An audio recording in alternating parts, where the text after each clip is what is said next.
On August 14th of that year, which was the 19th year of King Nebuchadnezzar's reign, Nebuzaradan, the captain of the guard, and an official of the Babylonian king arrived in Jerusalem.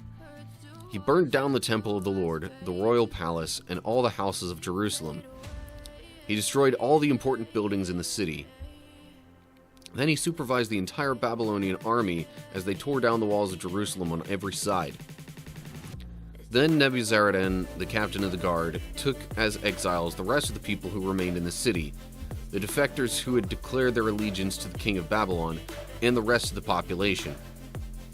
But the captain of the guard allowed some of the poorest people to stay behind to care for the vineyards and fields. See? Farmers. They left them there as farmers. I was thinking that before, when it mentioned only the poor people being left last chapter. What's up, cool people? My name's Matt. We've got the same audio issues as the last video. It was in the same recording session, so I had the same problem. Didn't even realize it was a problem until after this particular video was already finished recording. So, apologies for that. But, anyway, welcome back to our Bible study. So, we're looking at 2 Kings 25 now. Last chapter, the kingdom of Judah pretty much got conquered by Babylon. Nebuchadnezzar besieged Jerusalem, and he wound up choosing somebody from Judah as their king. They're technically still ruled by one of their own, but since he's chosen by Nebuchadnezzar, it's like, are they really being ruled by one of their own? Or so the thought might have been. Except at the very end of the previous chapter, we read that Zedekiah here rebelled against Nebuchadnezzar. I'm a little surprised it mentioned Zedekiah rebelling at the end of the previous chapter instead of the start of this one. But anyway, I'll mention any other context if it seems necessary. But here we go. 2 Kings 25. So on January 15th, oddly specific, during the 9th year of Zedekiah's reign, King Nebuchadnezzar of Babylon led his entire army against Jerusalem. They surrounded the city and built siege ramps against its walls. Jerusalem was kept under siege until the 11th year of King Zedekiah's reign. By July 18th, in the 11th year of Zedekiah's reign, famine in the city had become very severe, and the last of the food was entirely gone. Then a section of the city wall was broken down. Since the city was surrounded by the Babylonians, the soldiers waited for nightfall and escaped through the gate between the two walls behind the king's garden. Then they headed toward the Jordan Valley. Alright, so, how does it specifically come to the conclusion of January 15th, I wonder? Hebrew says, on the 10th day of the 10th month of the ancient Hebrew lunar calendar, number of events in 2 Kings can be cross-checked with dates in surviving Babylonian records and related accurately to our modern calendar. This date was January 15th, 588 BC, or some people might say BCE.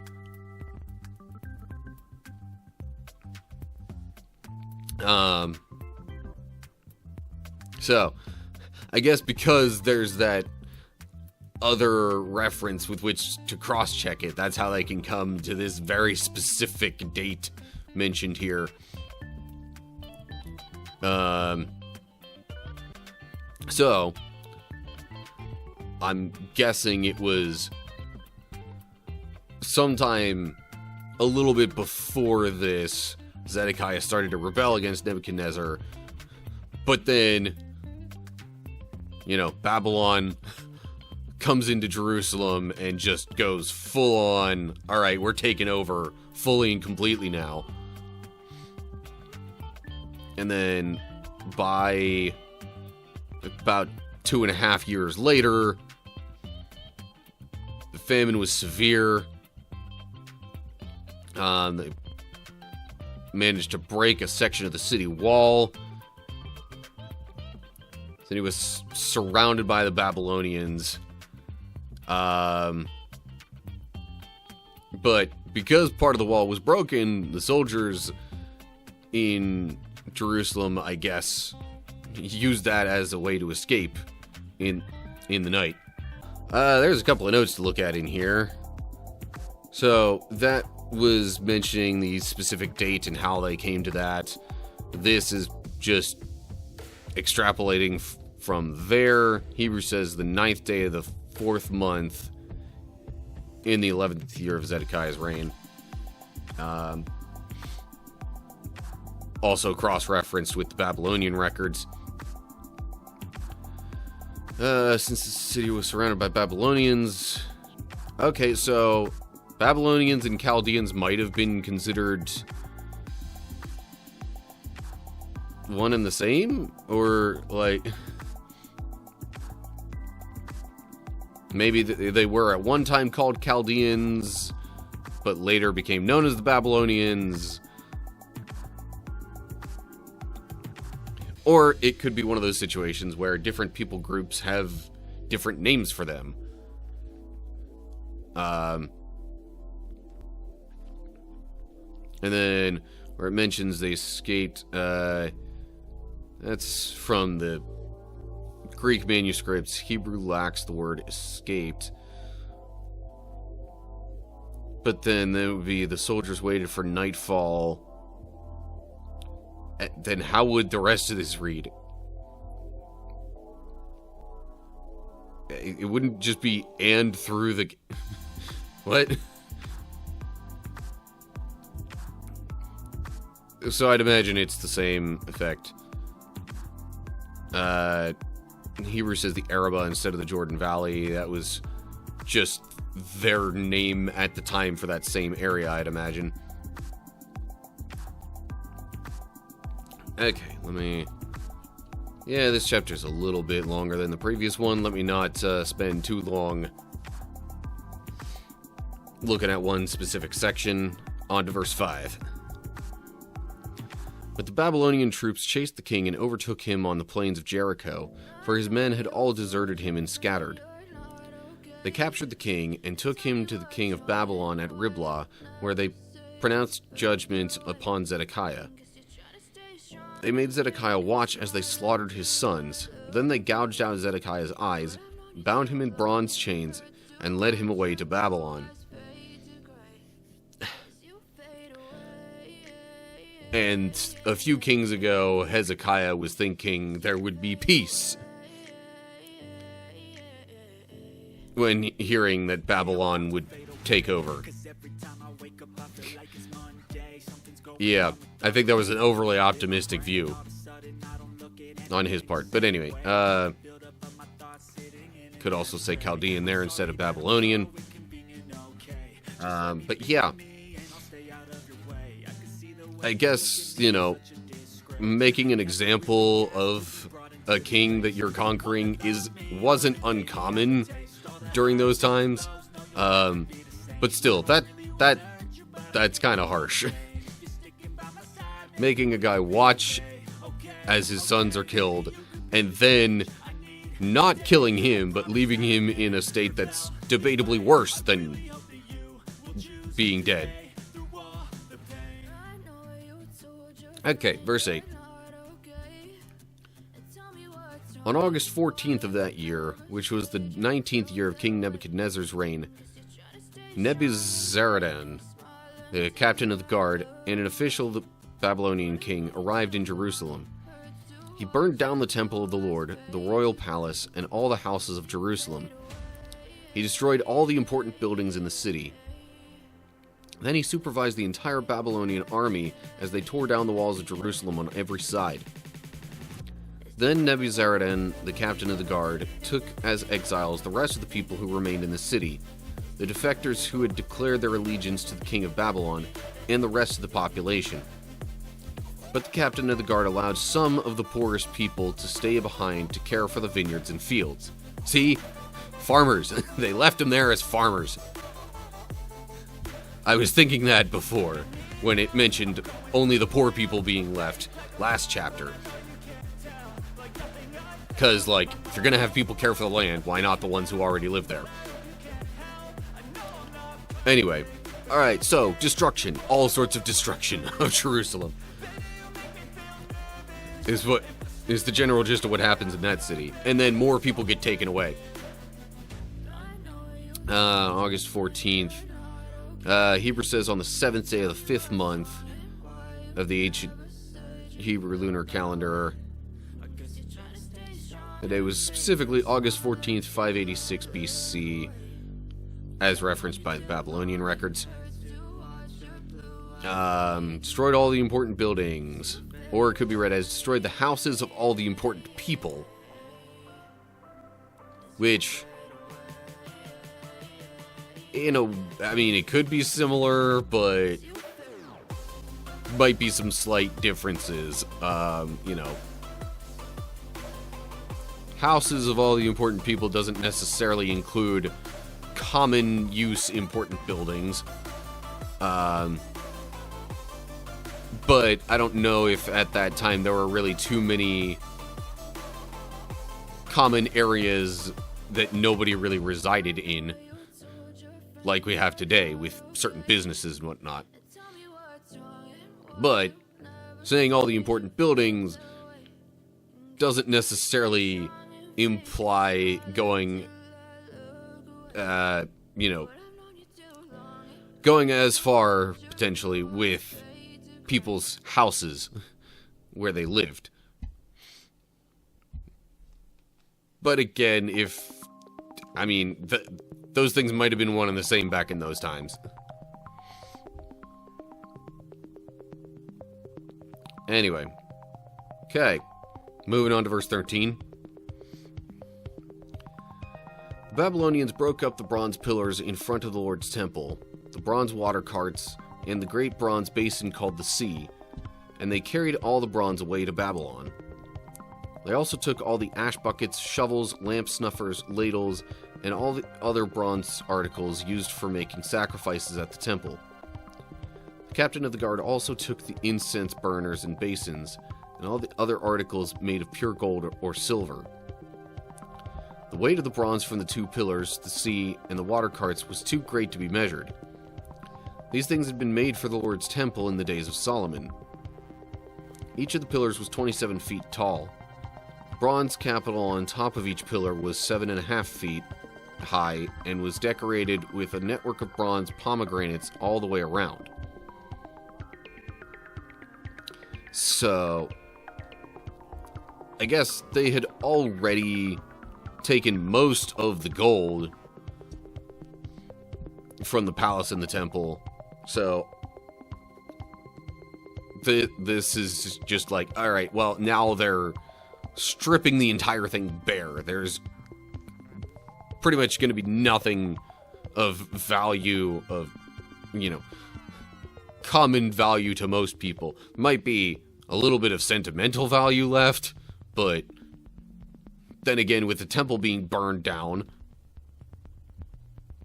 I think it mentioned, burned down the temple of the Lord and the palace. So, probably not much of anything of any value to anybody that's left after all this. So, tons of bronze was left, but the rest maybe not so significant because a bunch of that had already been taken. At least based on how it read earlier. So each of the pillars was 27 feet. That's giving the Hebrew measurement of 18 cubits. That's probably going to give the Hebrew measurement as well. As in parallel text at 1 Kings, which was when they were building the temple and the palace and whatnot. 2 Chronicles 3:15 and Jeremiah 52:22, all of which read 5 cubits. Hebrew here reads 3 cubits, which is 4.5 feet. But, if there are other texts that refer to the same thing, and more of them say 5 cubits instead of 3, it makes more sense to go with the more commonly used measurement, I guess. Especially depending on the timing of which manuscripts are how old that they're basing this off of and whatnot. Anyway. Alright, verse 18. Nebuzaradan, the captain of the guard, took with him as prisoners Seraiah the priest, Zephaniah the priest of the second rank, and the 3 chief gatekeepers. And from among the people still hiding in the city, he took an officer who had been in charge of the Judean army, 5 of the king's personal advisors, the army commander's chief secretary who was in charge of recruitment, and 60 other citizens. Nebuzaradan, the captain of the guard, took them all to the king of Babylon at Riblah. There at Riblah, in the land of Hamath, the king of Babylon had them all put to death. So the people of Judah were sent into exile from their land. As if many of them weren't already.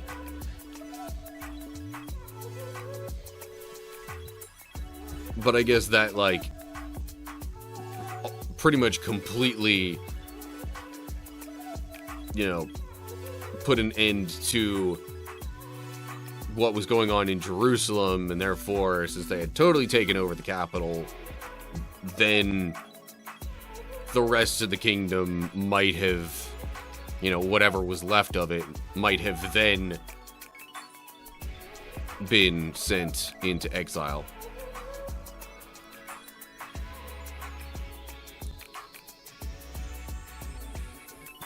But I guess all the kind of important people that were left by this point were then taken and killed. Others who maybe weren't so important or didn't have significant roles were just exiled instead of killed. Okay, verse 22. Then King Nebuchadnezzar appointed Gedaliah, son of Ahikam? I don't know how to pronounce that. Anyway, and grandson of Shaphan as governor over the people he had left in Judah. When all the army commanders and their men learned that the king of Babylon had appointed Gedaliah as governor, they went to see him at Mizpah.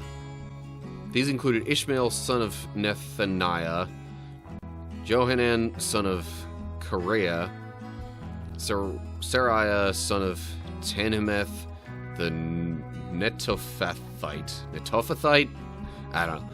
Jezaniah, son of the Mekathite, and all their men. Gedaliah vowed to them that the Babylonian officials meant them no harm. Don't be afraid of them. Live in the land and serve the king of Babylon, and all will go well for you, he promised.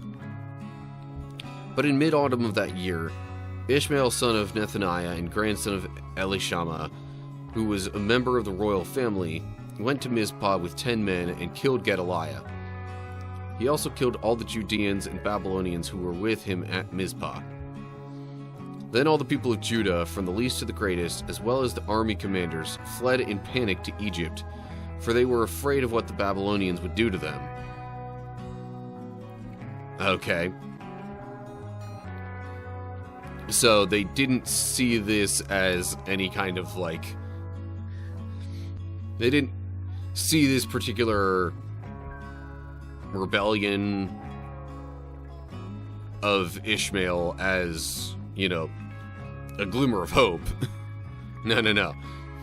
The people were already thoroughly convinced that Babylon was in charge, and so any rebellion that they put up would have just been squashed and resulted in them getting treated harshly, I imagine.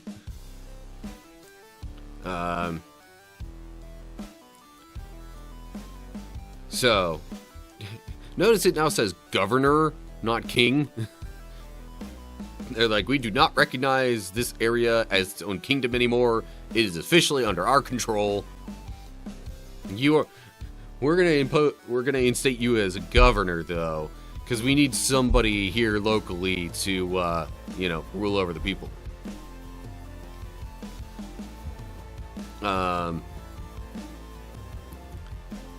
Note there at Jezaniah, as in parallel text Jeremiah 40, verse 8. Hebrew reads Jezaniah. Variant spelling. Okay. That's similar enough. That could just be like a... One might be a more phonetic spelling than the other. Or something to that effect. So, Gedaliah is like, hey, just be cool. And Babylon's gonna treat you just fine, alright? Like, no need to worry. But, in mid-autumn of that year, Hebrew says in the 7th month of the lunar calendar, this month occurred within the months of October and November, 586 BC.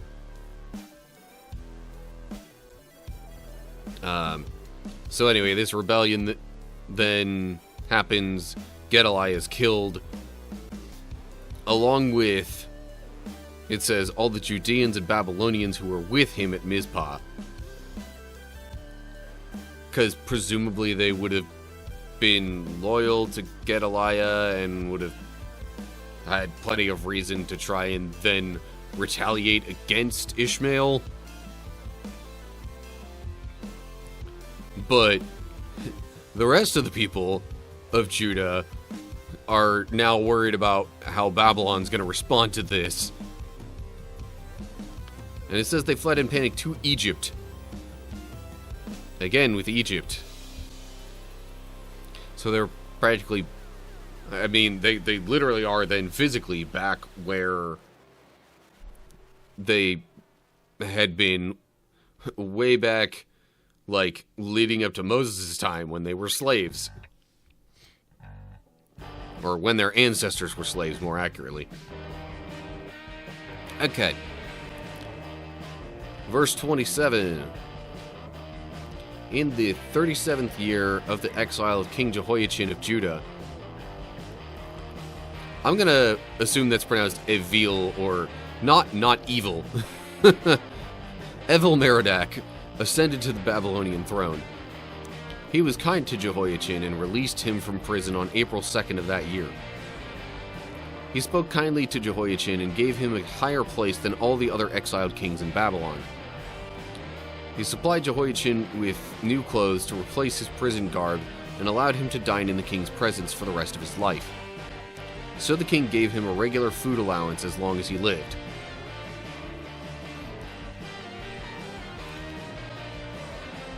And that's hopeful for the royal line, I guess, because he gets to live and potentially have more children or something. I don't know. Anyway, 37th... Now, was Jehoiachin the one that they, like, blinded and put in chains or whatever? No, that was Zedekiah. Jehoiachin was the one from last chapter who was king when Babylon kind of like first started really taking over anything. And I guess he had just been taken as a prisoner that early in the process.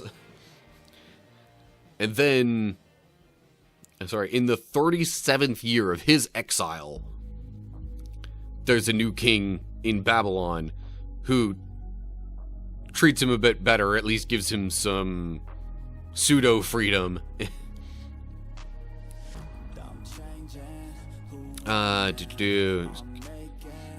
Hebrew says he raised the head of Jehoiachin, which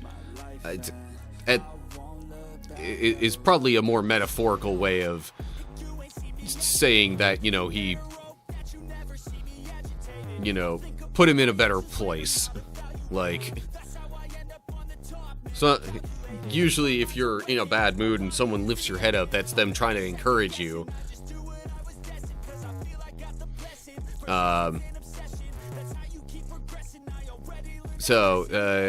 Kind of Jehoiachin and released, as in some Hebrew manuscripts in Greek and Syriac. Masoretic text lacks released him. Okay, then it would probably just say he was kind to Jehoiachin, rather than part of mentioning the release or the particular date or anything like that. But yeah. So, like, yeah, the Jerusalem was destroyed, taken over. The entire Promised Land now is under foreign rule. But the royal bloodline is technically still alive and intact, and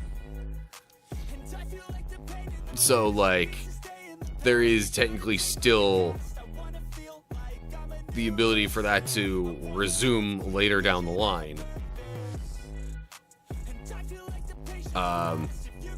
But I'm not gonna think too hard and read too much into all that.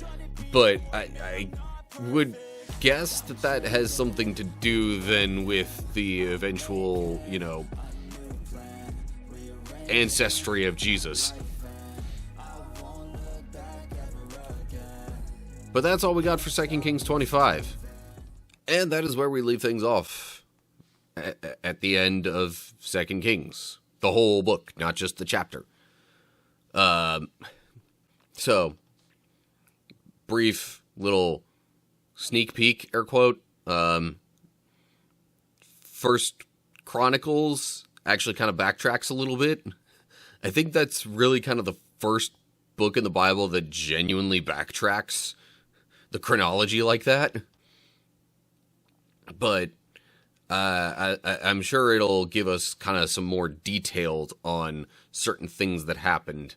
But lest I spend too long on that, we leave things off for the moment with the entire Promised Land being conquered by foreign nations. Whether or not most of Israel is still under control of the Assyrians, it doesn't say, but maybe. Judah, at least, is under Babylon's control now. So, yeah, all of God's, like, chosen people, all of those who are descended from Jacob/Israel are now scattered, exiled. Maybe not all of them, but they're scattered for sure.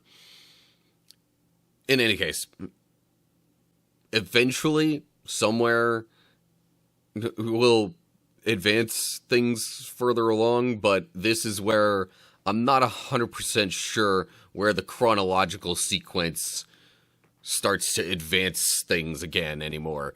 It might take us a little while, but we'll see.